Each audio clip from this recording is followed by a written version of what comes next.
This is Sunset Boulevard, Los Angeles, California. That's the Homicide Squad, complete with detectives and newspapermen. A murder has been reported from one of those great big houses in the 10,000 block. You'll read about it in the late editions, I'm sure. Because an old-time star is involved. One of the biggest.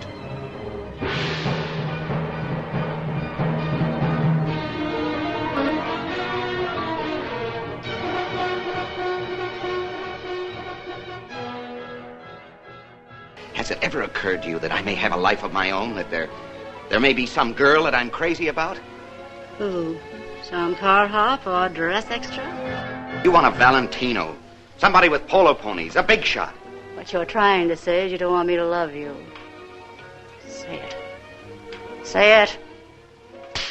Yes, come out to see for yourself the film that reaches a new milestone of dramatic daring. The film that every critic says is a giant among motion pictures.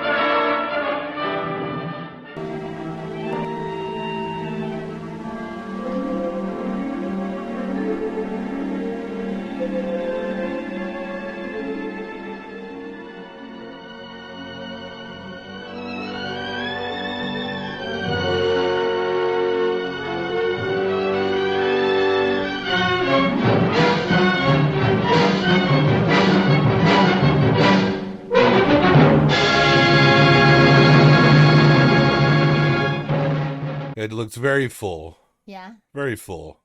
Are we recording? Yeah. Oh, hi. Hey. Who are you? I'm Bob Sham. I'm Angela. Welcome to Movie Humpers. The sounds you hear are probably dogs, the weird sounds. Dogs, house noises, chairs. It's been a few weeks now. I think I've successfully stopped drinking Red Bull. Really? Yeah.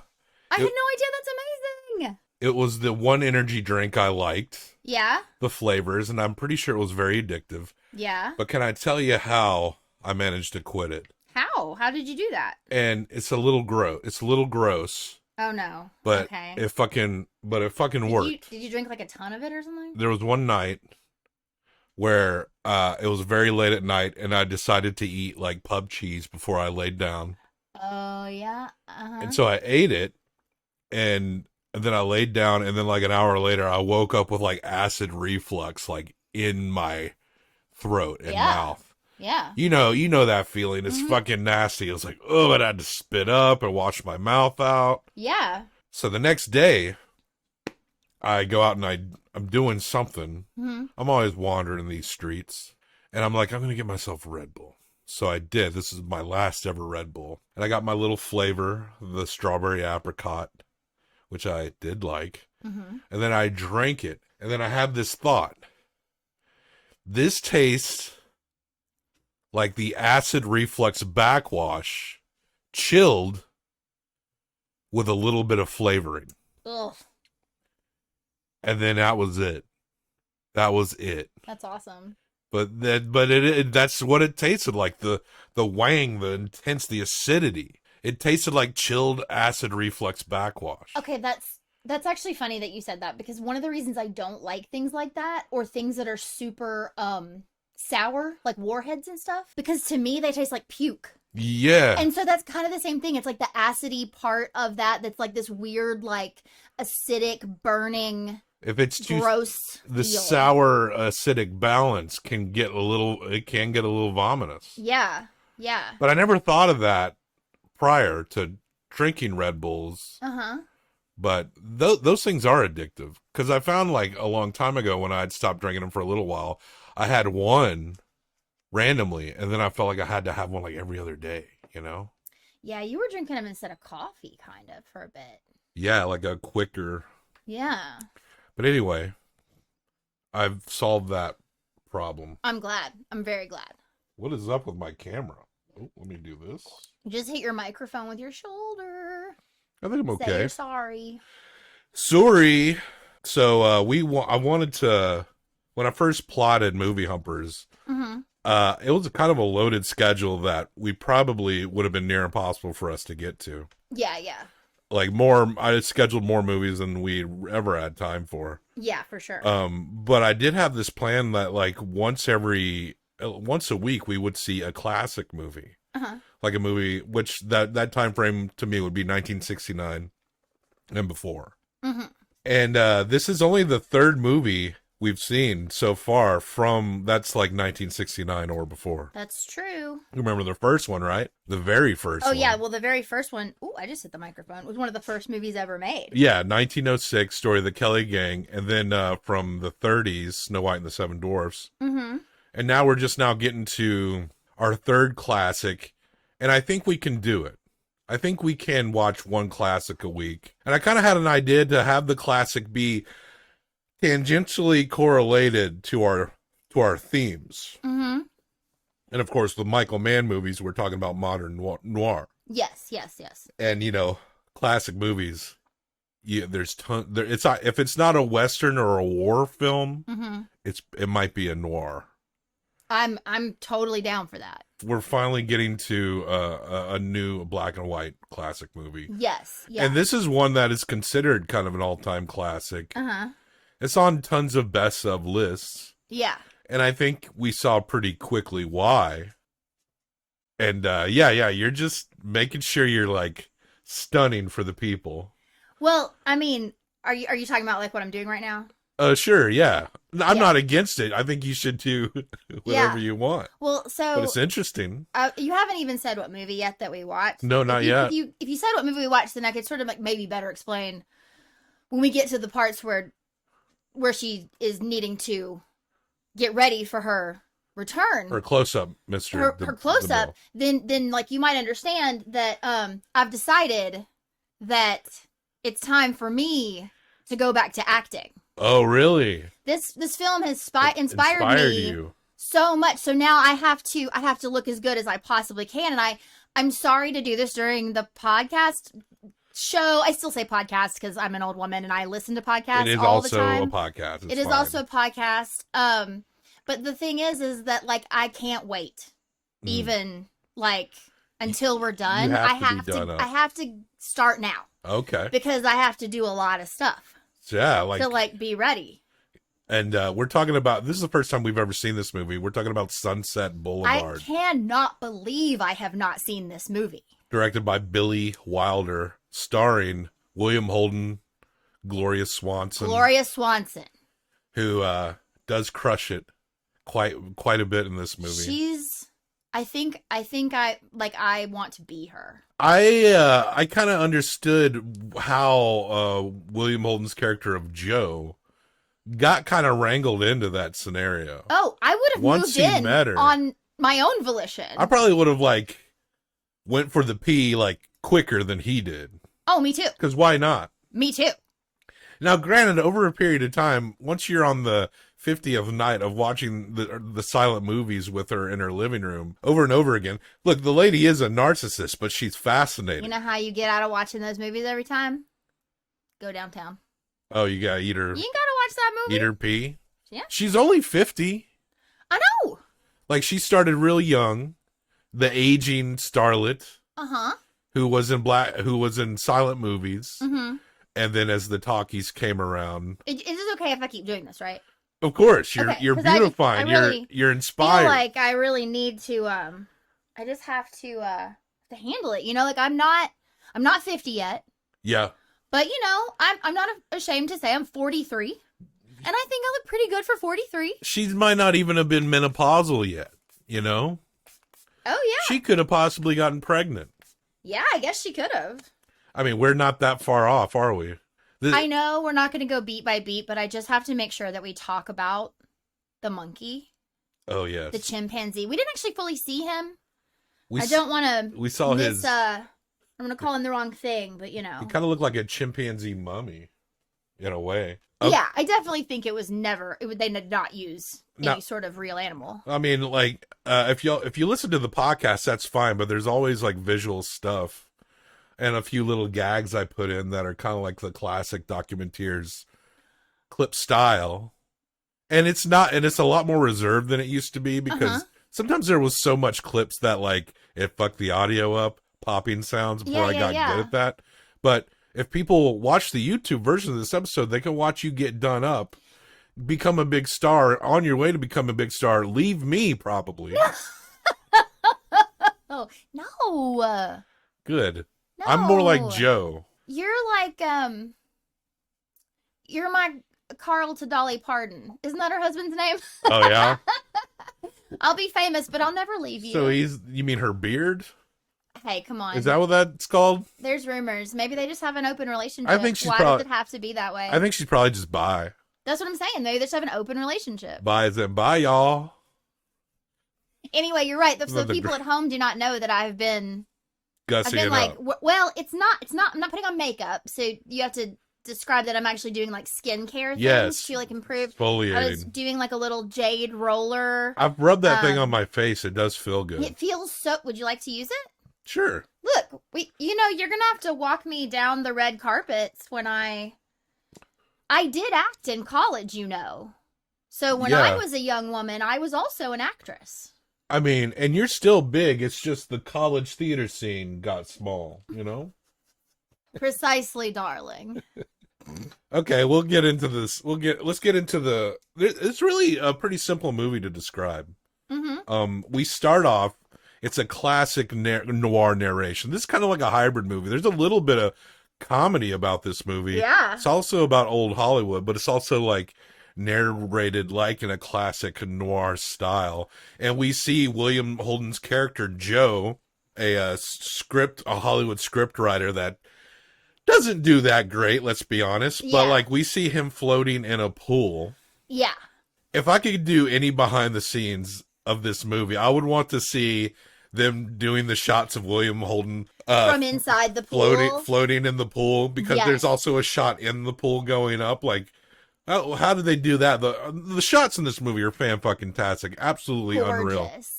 Just so thoughtful and well framed, and like, yeah, I guess they had a waterproof camera back then in 1950. But I'm just imagining, like, okay, Willie, I'm sure that's what they called William Holden. I need you to just float for like a good. There's a scene where they're trying to pull him in. It's a full minute he's floating. You know what they probably did? They probably did not have a waterproof camera back then.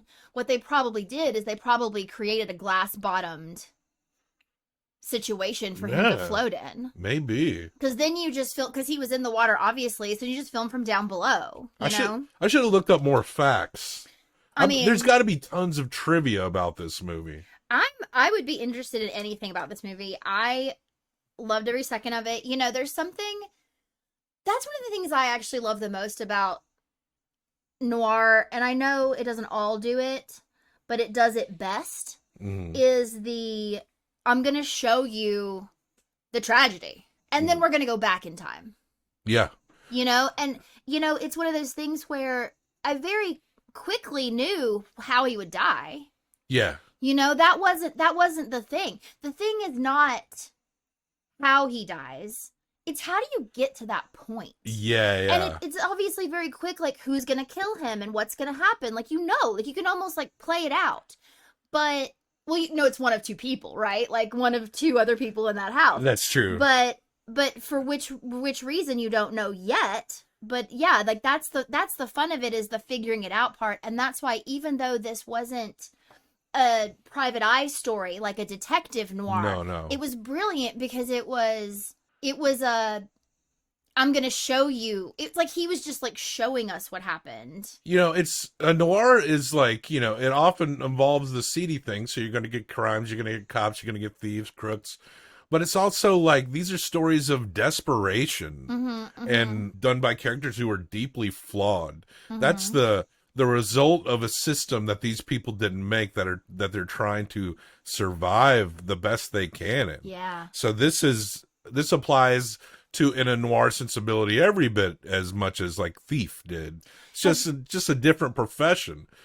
And Hollywood is like, we love movies. Yeah. But it's also a system chock full of scumbags. Like, let's be honest. They're like dirtbags galore. We're going to be talking about dirtbag actors. We're going to be talking about dirtbag directors. I mean, we got a dirtbag director around the corner that we picked up on recently for David O. Russell. I learned some extra things about him since we randomly generated. It was a roulette selection. Yeah. We're supposed to discuss Silver Linings Playbook. Yeah. I learned a little bit about this guy. You're not really? You're not going to like him very much. God. But that's the thing, Are you right? gonna wait? I won't look it up. I do want to wait to tell you. I won't look it up if you want me to enjoy the movie. I have a hard time with the separation. You know that. But the thing is, we can objectively know what how a good movie is made. Totally. The curse of these people is that they're going to have that cloud on them. Yeah. So if we talk about a Woody Allen movie, like, go ahead and be like, Woody Allen probably fucked kids, did this scene, this scene, this scene. That's their curse. Yeah. If they're not even, if they're too powerful to be taken down, are supported by that corrupt scumbag system, we can at least acknowledge that whether or not we think their movies are good or not, that they are like dirtbags. Well, yeah, we have to acknowledge that they're dirtbags, or I can't talk about them. But if we fully acknowledge that they're dirtbags, then I can talk about the movie. I mean, obviously not everyone involved in every movie is a dirtbag, but I do have a very real aversion, and you've agreed to this, of not spending any money. Sure. I don't want to give any dirtbags any money. Like, I will not pay for Silver Linings for something that I playbook. No, yeah, we won't pay for it. If we can't find it, we're not watching it. We'll probably steal it. Cool. You know, I've had this issue regarding one of my favorite movies is Chinatown. That's directed by Roman Polanski. We all know about his shit. Yeah. He did Rosemary. Whoa. Y'all should watch the YouTube version of this for sure. Because she just put a mask on. I'm going to time it. So I have to leave this on for 10 minutes. So I'm going to start the timer now. Here we go. Ready? The mask. I have to kind of lean back a little. Can you guys see me okay at home? Can you see me okay? No one's responding. Listen, can you see me okay where you're looking? Yeah, okay, totally. cool. I can totally see you. Cool. Can you hear me okay? Do I need to move my mic closer? I have to lean back a little because this is like important that it. Go ahead and move your mic closer. My face. Okay, I'm gonna move my mic. Okay, cool. Okay. All right. Here we go. You're wearing for the listeners only. You're wearing like a beauty mask. Those things are so creepy. They're legitimately creepy. Green. Yeah, I actually... The one in the movie that she wore was even creepier. It was like covered her whole head. Remember? Know. Yeah. Well, and she had like at one point little stickers around her face too, which I thought about doing a Biore strip, but I really need to be like in the bathroom for that, so I'll do that after.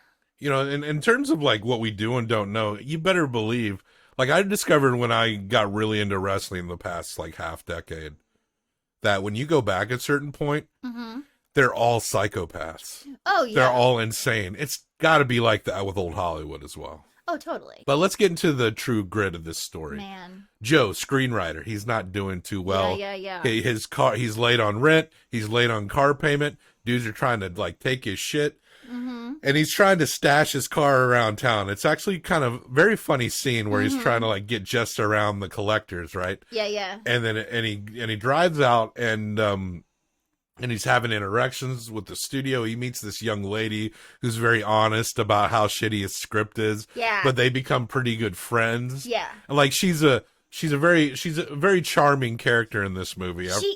Betty is her name. She is. She's very charming, but they also they're very flirty from the very start. They're Absolutely. very flirty immediately. And yeah, he's trying to sell a script. And she kind of blows it for him, actually. And just keeping on their weird relationship, like he encounters her later, and she happens to be like the fiance of his good friend. Of a good friend. Yeah. He shows up. I guess she's dating the friend, so he can have an explanation to be at the party. But I really thought like, you know, because you have the issue, of course, where they obviously have chemistry, very good chemistry on screen. I want you to keep this on all night, if you know what I mean. Oh, God. Okay. The timer will go off, and I will take it off after 10 minutes, but we can keep it. If you take that off and you look dead on like Gloria Swanson, that would be wild. Could you imagine? That would be amazing. I can imagine it. Oh, my God. That would be amazing. But I did want to clarify one thing. So there's a part where he escapes hanging out with Gloria Swanson, and he goes to this party of his good friend. And at that party of his good friend, he finds out randomly, and his good friend is like a filmmaker. He finds out randomly that guy is dating this girl from the studio. And so, yeah, that's how they connect again. But she's got a boyfriend, and he's got this weird relationship with Gloria Swanson, who's having him write a screenplay for her. But here's my only question, and my only question throughout this whole movie, because at the very least, this is A tier. At the very least. I mean, are you Okay. At least, I said. Okay, I was going to say we're going to fight. There's a window here where you can go up. Okay. When I'm saying that the rock bottom here is A tier, you should be like, hell yeah. You're going to be mad if it's like a quarter under. Keep going. All I'm saying is, like, did she really need a boyfriend? Yes. How? Why? Because that's why they didn't fuck immediately. He almost kissed her at that party in his best friend's house, but he didn't. But then, like, that would have been, I think that would have been a stronger reason for him. And also, she had to have the boyfriend because that's why he white-fanged her at the end. I love this term that we've come up with, white fang. I love it. And we'll explain it more later. But, like, don't you think that that's also why he was torn. The dynamic with Norma Desmond, wouldn't that be enough to give pause? Like, that's not enough to give pause in that scenario? She had to have a boyfriend as well? I think so, because there's this moment where he says this line that is like, her future is in my hands. Either I go with her and I'm with her and she's with me and this, it's a screenwriter and it's a fucked up life, whatever. Or I say no to her and she goes and marries this guy who is the greatest guy. Like, he loves this dude. Like, they love each other, him and this guy. And so he also would be losing his best friend. And so I think it needed that, like, extra conflict, because otherwise it would be like, well, just fucking leave the old lady and go to the girl. But it's like a conflict of, like, morality almost. Like, does he steal this girl from his friend? I think all the conflict was more in with the Betty and the Norma, and I feel like the friend was so much kind of, he felt so just kind of there, and then he's only like mentioned. Him. I mean, he's okay. He showed up a couple times because when the guy was going to buy Norma the cigarettes on the way to that party, they were in the soda shop. Like, he showed up. I thought he was a good character and very memorable. Like, when they were flirting, every time I was like, stop it. You are dating that cute little boy. Stop it. And so she didn't. Who would you have picked, that guy or Joe? That guy. Oh, you thought the other guy was hot. Yeah, I would have gone to Arizona in a minute. I wouldn't have kissed Joe. You would have gone to Arizona. Yeah. Well, yeah. Don't you want to, like, live out your dream as a writer in Hollywood? She still can. They're not in Arizona forever. He's making a movie. Oh, right. So he was like, come to Arizona and let's get married right now, and you'll be with me out here. Because she basically wasn't working for that month. She was, like, at the disposal of Joe to write this script. So Joe, his tire blows out driving this car outside of, he's on Sunset Boulevard. Maybe you've heard of it. Title of the show. And the titular street. A famous street in Hollywood. And his tire blows out and he goes up to this kind of like decrepit mansion estate. He thinks it's abandoned because everything's grown over and, looks like things kind of need to be cleaned a bit. And he assumes wrong, and there's like a butler there who immediately starts like shuffling him inside. Yeah, he's like, come in, she's waiting for you, you're late. And it's like this thing where like he's trying to be like, oh, but like the other people are just trying to move him along quickly. Yeah. So he goes upstairs to this room, and there is Gloria and Swanson as Norma Desmond. I don't think he knows her immediately, but they walk up. She thinks he's like a funeral director. Yes. So he's supposed to be delivering a casket. Yeah, so they walk up, and she starts immediately being like, I want this type of casket. I want, like, all these kind of things. And she pulls up, and she pulls a blanket back, and it's a dead chimp. Like, she had a chimp that just died. Yeah. How much did I want to see the movie with the chimp still alive? Yeah, there's quite a movie leading up to this point that is quite interesting. Like, yeah, her and Max and the chimp living alone in this place? Yeah. Come on. That chimp was probably like her third husband. No, child. He was like her baby, not her husband, you freak. Well, a very mature chimp. You're a freak. Yeah, she's a mature lady. She could have a grown chimp child. Is that the qualification you need? No, but I'm just saying. You were basically like, he was an old chimp, so maybe she had him since he was a baby. So imagine you're just wandering into this property. You're like, oops, it's not abandoned. You get shuffled up to a room. You like this way? Oh, yeah. Like I said, I want you to keep that mask on for later. Keep going, sorry. I'm sorry. And then you walk into a room and someone talks to you like you're a funeral director, and then they show you a dead chimpanzee. Yeah, he tried to be like, listen to me. And the man was like, no, get upstairs, she's waiting. And he's like, okay.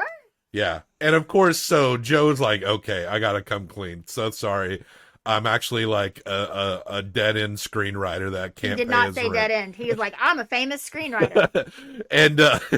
and sorry for your loss. And then so she latches on to him immediately, like hard. And she's like, "Oh, I'm Norma Desmond, the great silent film star." And the pictures have moved on. I hate all these talkies. Yeah, I love the. I mean, obviously she's like anyone else who like talks about another time. It's not so much that it's that time. It's that you were young and at your peak, and you were there at the right time while everything was popping off. When everyone talks about the good old days, what they really mean is I was between the ages of 15 and 25 years old. Right. That's your good old days. That's everyone's good old days. Not mine. You're more of you're in your good old days right now. Right? I'm in my best days right now. Yeah, as you can see, look at her. Look amazing. And so yeah, then I'm gonna be beautiful, Bobby. So she locks him in, and she has him stay the night since the car is dead. And Joe is the deepest sleeper in the world because he wakes up. Yeah, and the butler literally overnight moved all of his stuff from his apartment into his room. And he never woke up. They must have roofied him or something. They must have. And so it seems like... Well, she gave him a lot of champagne and caviar. Maybe he did put something in there. Gloria Swanson... Oh, this timer didn't go off. Oh my God. It wasn't too long. Oh my God. Stunning. So also, Gloria... Move my mic back. When we were referencing Nicolas Cage and Renfield, we were talking about how some people are really good at kind of overacting a little bit. And like Gloria Swanson in this movie, grand slam home run, like throughout the whole film. This seems like overacting, but it's also like how, you know, someone who was a star at a time where you had to be a lot more expressive. Like she really co-ops. It's like she really embodied the character. This is why it would be so.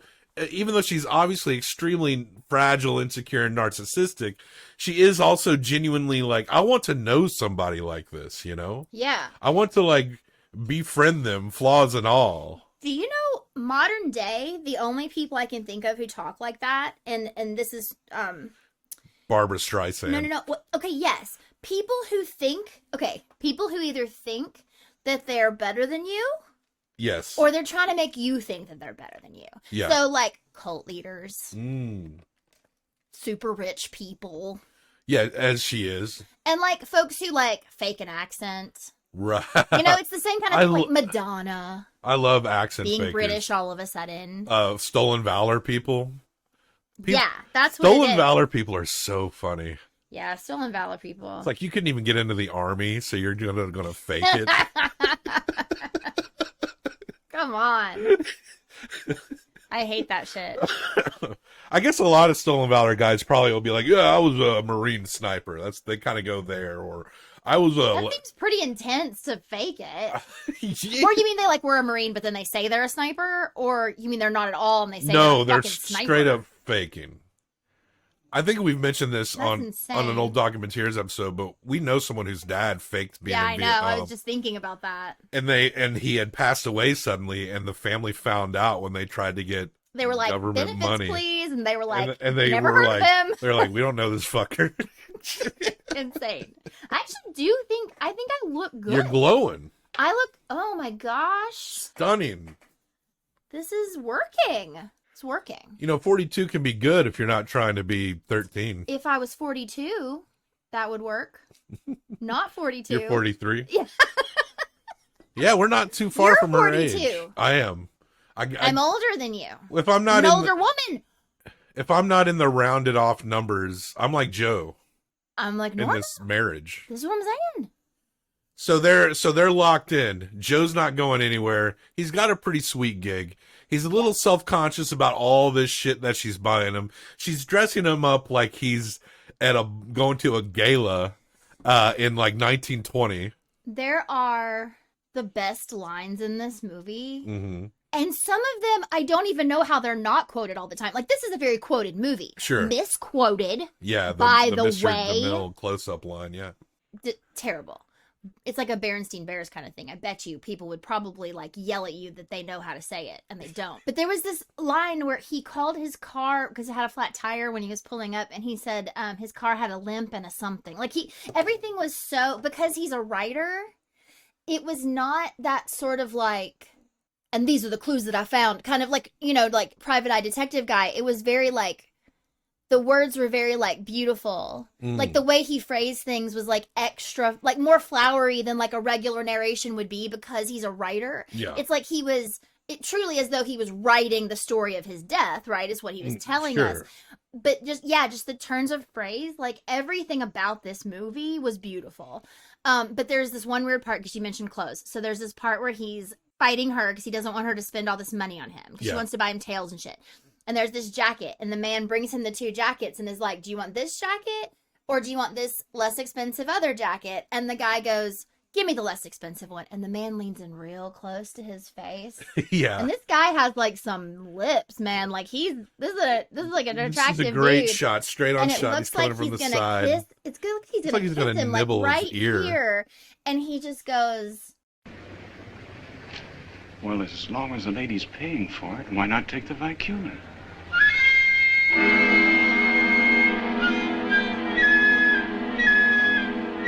The guy said like, what we were thinking. and then they just paused Yeah. for like 3 beats. That guy's like, just staring at his cheek like the way Willie Nelson stared at James Caan in Thief. Yeah. When the Yeah. Totally. Oh, I forgot the whole she's hiring him essentially to retool a script that she's had that is like she's had forever. Yeah. And it's supposed to be her big comeback script. Yeah. That stars her, all about her, and she is trying to be the centerpiece of everything. And of course there is one night where they're sitting around and they're watching old they reels only watch of her films. Yeah, they only watch her films. And she makes a move and he reciprocates. And I get it. You got to hit that once at least, right? Oh, he doesn't reciprocate until she tries to kill herself. Oh, that's right. She So threatens to kill herself she'll, like, all the time. Grab his arm which and is stuff, abuse. and he just doesn't push her away, but he doesn't like try to make anything happen. But then there's this New Year's Eve party, which is why she bought him the tails.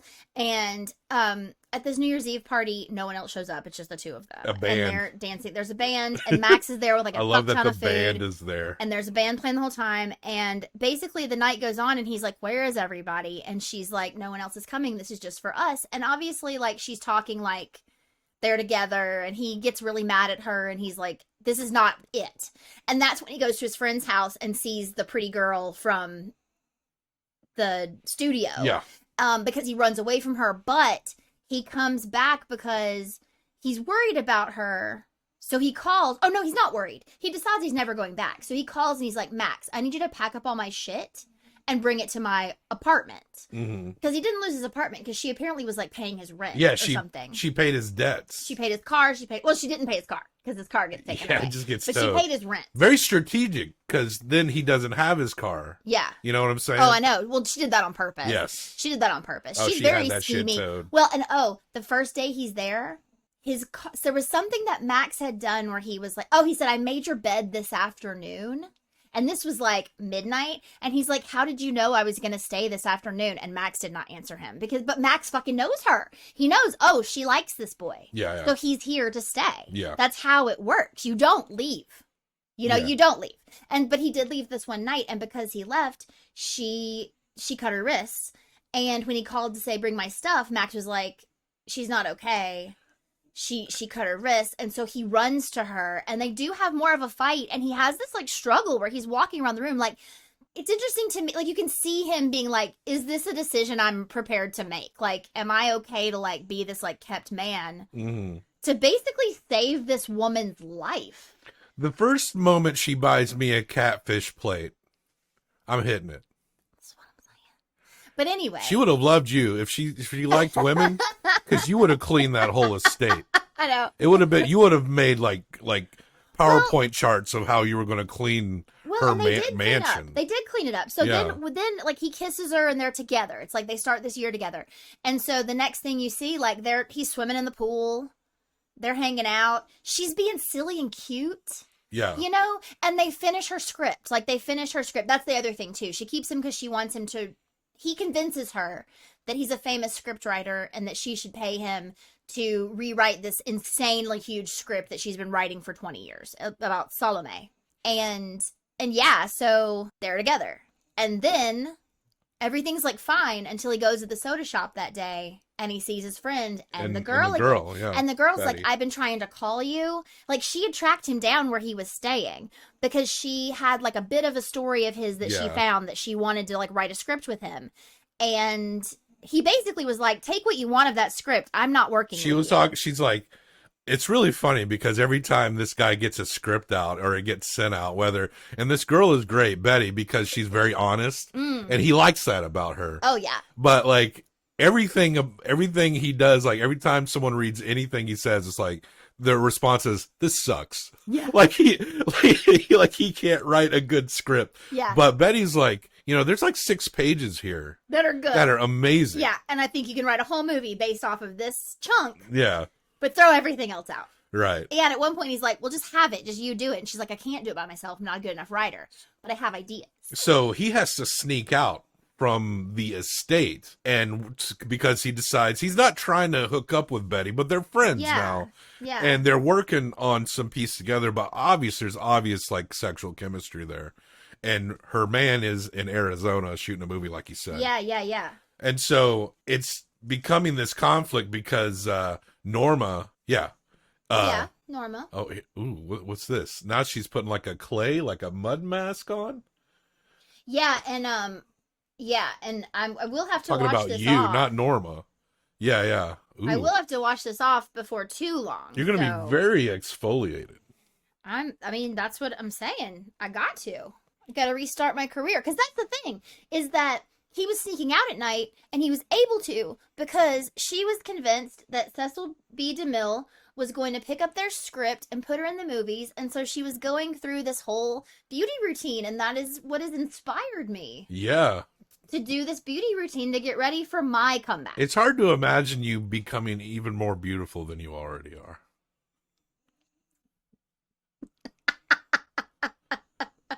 And good job, babe. Yeah. But Norma's no fool. She knows something's going on. He's not cheating on her, but maybe a little bit emotionally. Well, he is emotionally, but I mean, they don't really have like that great of an emotional relationship. He and Norma, he just listens to her all the time. Like she just that's talks. all she wants. Yeah, you feel real sad for Norma because oh yeah. You see her problems and you get why, this is all going to crash and burn.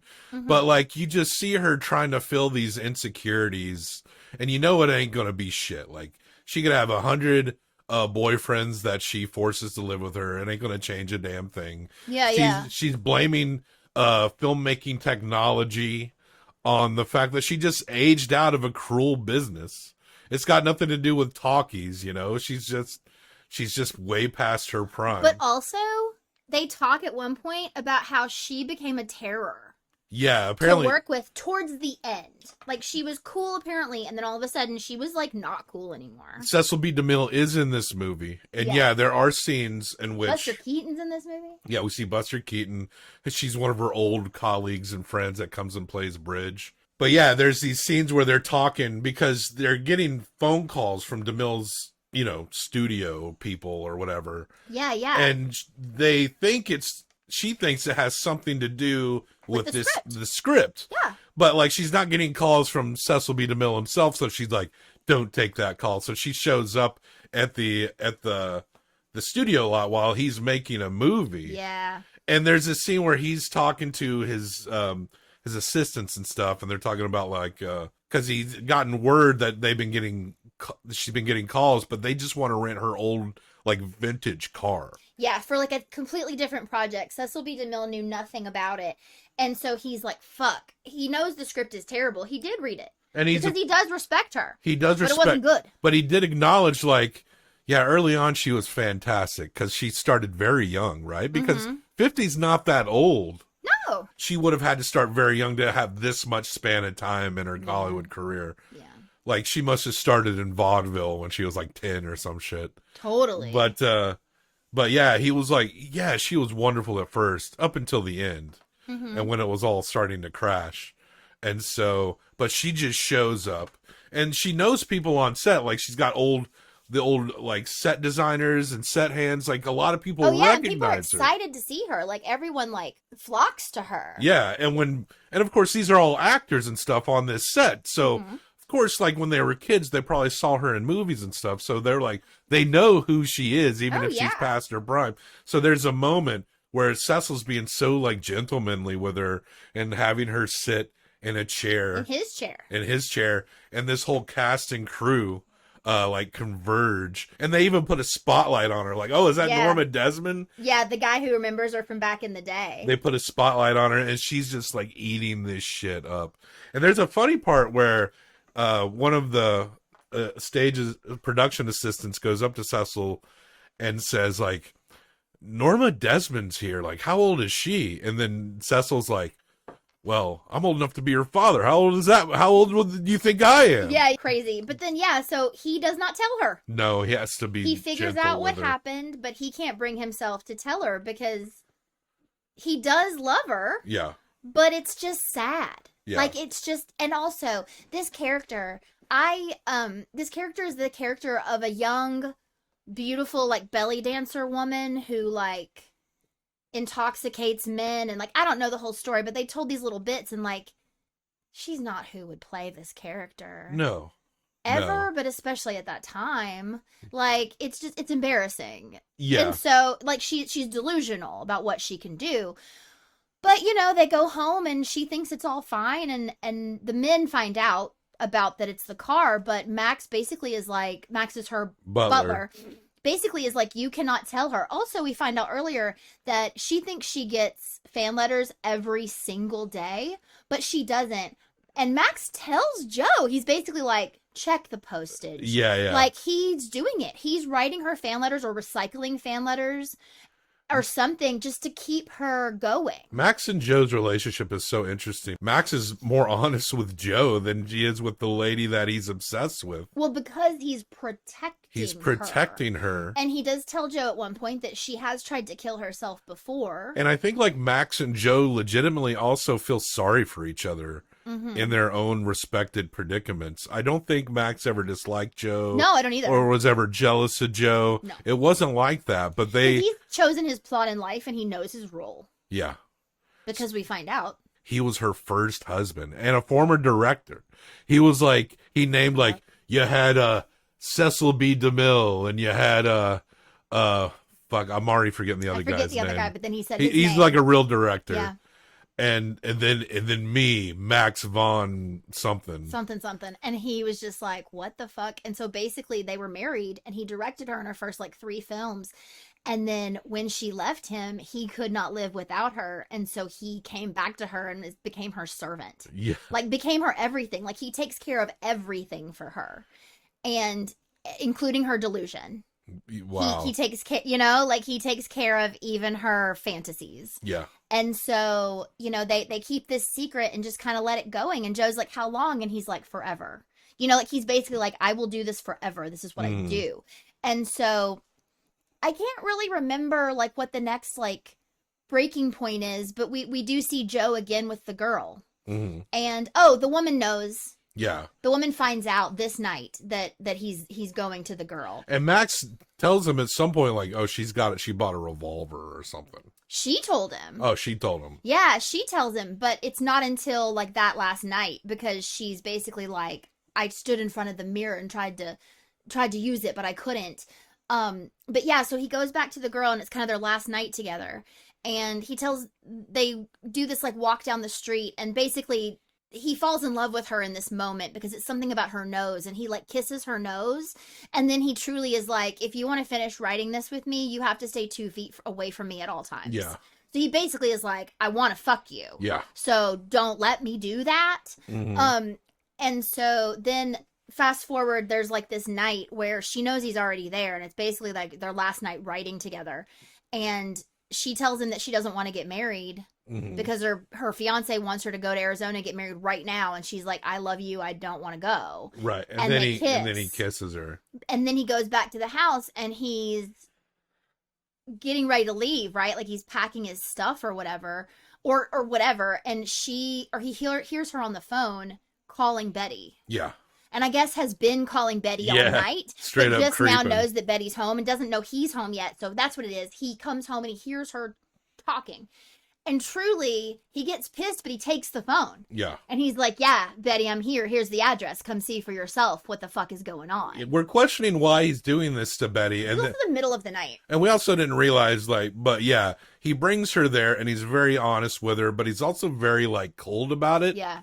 Because he's white-fanging her. White-fanging her. He's like, his life is too weird. This is where I live. I'm a kept man. This is how it is. Explain what white-fanging is. Okay, so white-fanging is I still really love you, but I need you to leave because I've decided that's what's best for you. And so I'm going to tell you that I don't love you anymore. The End of White Fang, book or movie, by Jack London. I've never seen it.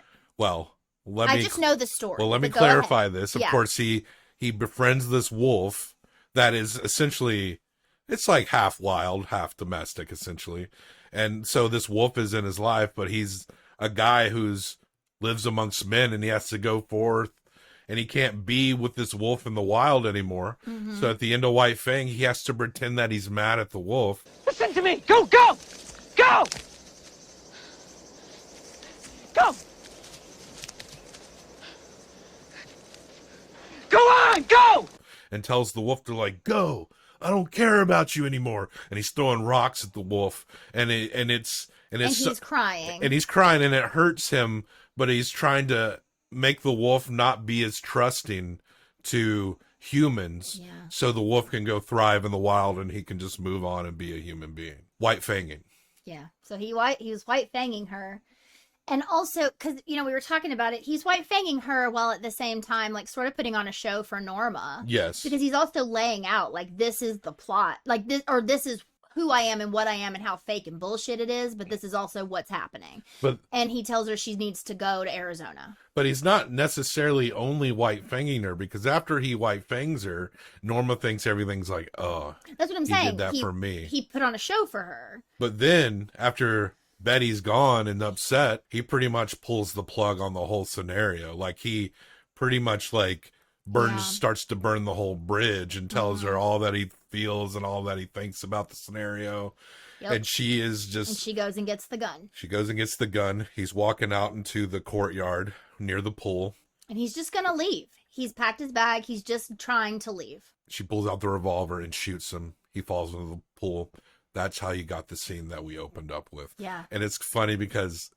he's narrating his own story throughout the movie, and he's even narrating his own story after his death. After he's dead. Almost like he scripted his own story. Absolutely. Good shit, y'all. It's brilliant. Okay, but then... Yeah. The grand finale. He's dead. And it's the next morning, and there's policemen, and there's press, and there's a gossip columnist in Norma's bedroom. And... the cops are trying to talk to her, but she's almost in a trance. She's lost it. She's sitting in her chair, in her vanity, in her bedroom, and she's just touching her face and her hair, and she's not responding to any question they put to her until Max tells her that the cameras are downstairs. He called in a favor. Someone from Paramount brought actual movie cameras, or was it Paramount News? No, I thought it was the news, it was Paramount News. Cameras. You're right, yeah. but it was Paramount. It wasn't a studio. Paramount. She just she hears the word camera. Yeah, but the truck said Paramount Studios. Oh, Paramount really? News. Oh, yeah, okay. The truck said Paramount News. That's why I was thinking it was a studio for a second. But you're right, it said that. So but anyway, they've got these big cameras. And so he tells her the cameras are downstairs, and she's like, "Oh, okay, I'll get ready." And the cops are like, "What the fuck is going on?" And the other guy's like, "Let's just let her get downstairs." And they're kind of making eyes at Max, and Max is like, "I understand. This is too far gone. I can't help her." So she's like, "The cameras are here." She puts on her outfit, but it's like, oh my god, this was so perfect because she already had on this dress that was kind of falling off of her, right?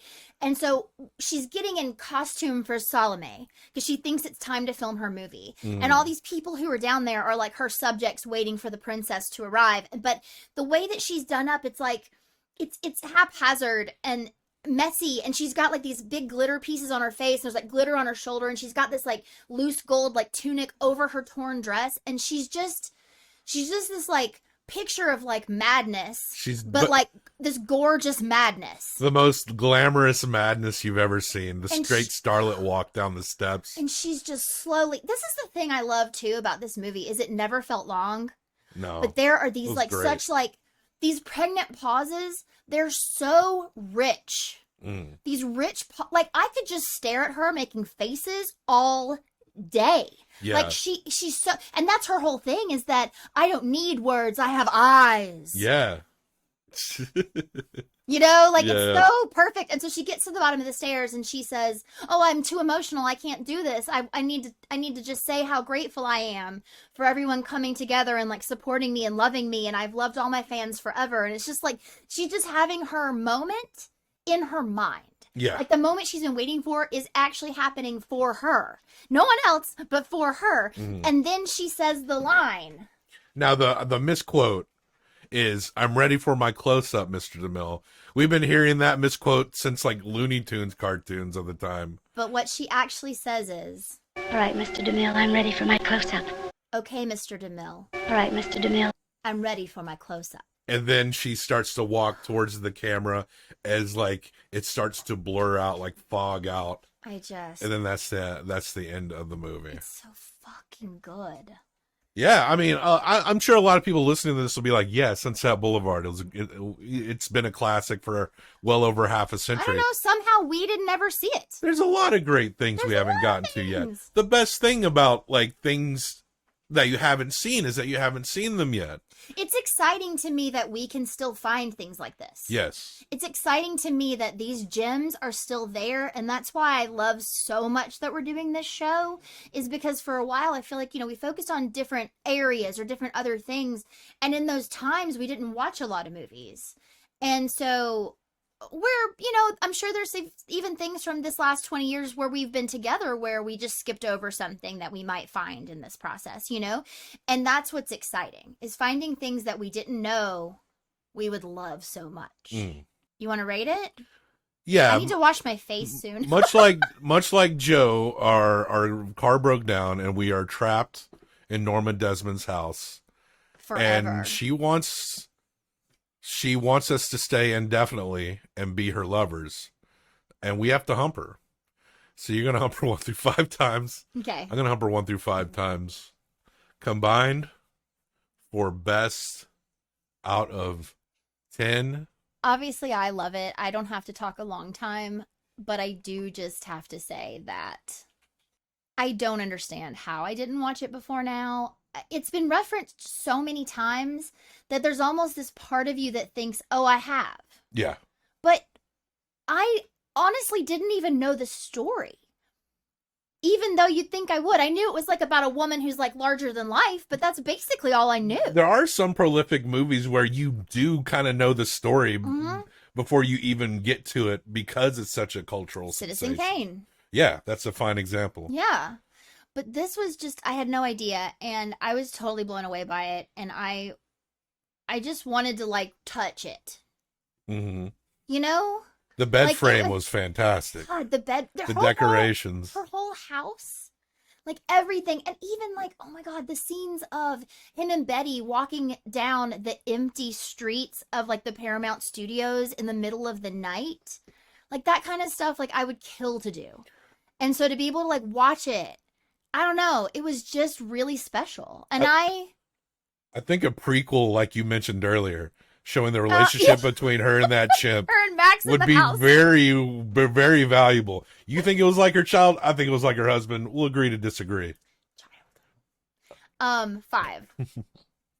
5. I figured you would go there. Yeah, I'm going there. I'm not under a 4.75, so we're at S tier. Totally. I think I am going to give it a 4.75 solid. That's fine. Yeah. So that's a 9.75 for Sunset Boulevard. So after like 20 movies, we didn't have any S tiers. And now we have 2 in a row. Now suddenly, the window captures. What is your critique of this film? I kind of mentioned that I wasn't like as enthralled with the weird relationship between the girl. And I know you kind of had your way fair. for it. I liked it. I'm down. And like, yeah, everyone did great in this movie. But I don't know. I kind of chalked it up to there's a young woman. They have to have a boyfriend. They have to be engaged. It makes like more conflict. it seems like it's kind of a little tropey, maybe a little. But that's a nitpick. Okay. It's a nitpick. So put it in the sheet. Put it in the sheet. So Thief is 10. Mm-hmm. Sunset Boulevard is 9.75. All right. I can't pull up the window right now. I'm not sure why. No. Those are the only 2 S tiers, though, so it's easy to remember. Billy Wilder. This guy got more than a few awards under his belt. From 1950 at 9.75. I love it. Yeah, Sunset Boulevard. I think, speaking to more of a modern movie audience, I know there's a lot of people out there that just are completely averse to like a black and white movie. And I would say I was probably like that up until like my late teens. I started to get into them more back then. And sure, modern movies are definitely a lot more diverse. Mm-hmm. That's a good thing. I kind of got a lot of problem with the way modern movies are written. There's a problem regarding like over-reliance on CGI in a lot of movies. There is something, it has its own sense of sterileness. Yes. And old movies are not without good movies and shitty movies have existed all throughout time. If you really if you really get into the old Hollywood stuff like this, and like, it really will, for more of a modern person, it really can open up a whole, new world of movies for you. And like, yeah, and they're like, we think John Wayne is overrated as fuck. Like, we don't like him much at all. But there are plenty of fucking great actors, like William Holden, Humphrey Bogart. We've loved Humphrey Bogart for a long. Lauren Bacall. Yeah. So highly recommended. And you might be surprised at how a lot of the modern directors that you love have pulled so much from like movies all throughout time. So let all of history be your curiosity is all I'm saying. And you might find that there's never enough great movies out there if you just kind of open up to the contextual history of the things you love. Because if you're like I'm something of a movie nerd, but then you're going to say something like, I don't watch movies before there was color. You're not a movie nerd. No. You're not. I'm sorry. You're not. I don't care about your opinion on the Batman. You've seen every Marvel movie? I don't care. You're just another guy that like just is in love with all the movies from your 80s and 90s childhood, and now you're grown watching, I don't know, Guardians of the Galaxy Volume 3, which will be on the docket very soon. So I haven't proposed this to you yet, but I'm going to propose it to you on camera right now. All right. Monday night, myself and a couple friends are going to see Grease 2 at the Belcourt Theater. And I wondered if you wanted to also go with us. I'm sitting here talking about, hey, don't be dismissive of eras of movies. And what a perfect opportunity for you to be like, oh, so you want to go see Grease 2? Well, I'm going to have to leave the audience in bated breath because I'm giving my answer off mic. Okay. All right. So check the show notes for contact info and links and other places to find us. And I'm going to do my Gloria Swanson. Death to all traitors. Death to all traitors, madame.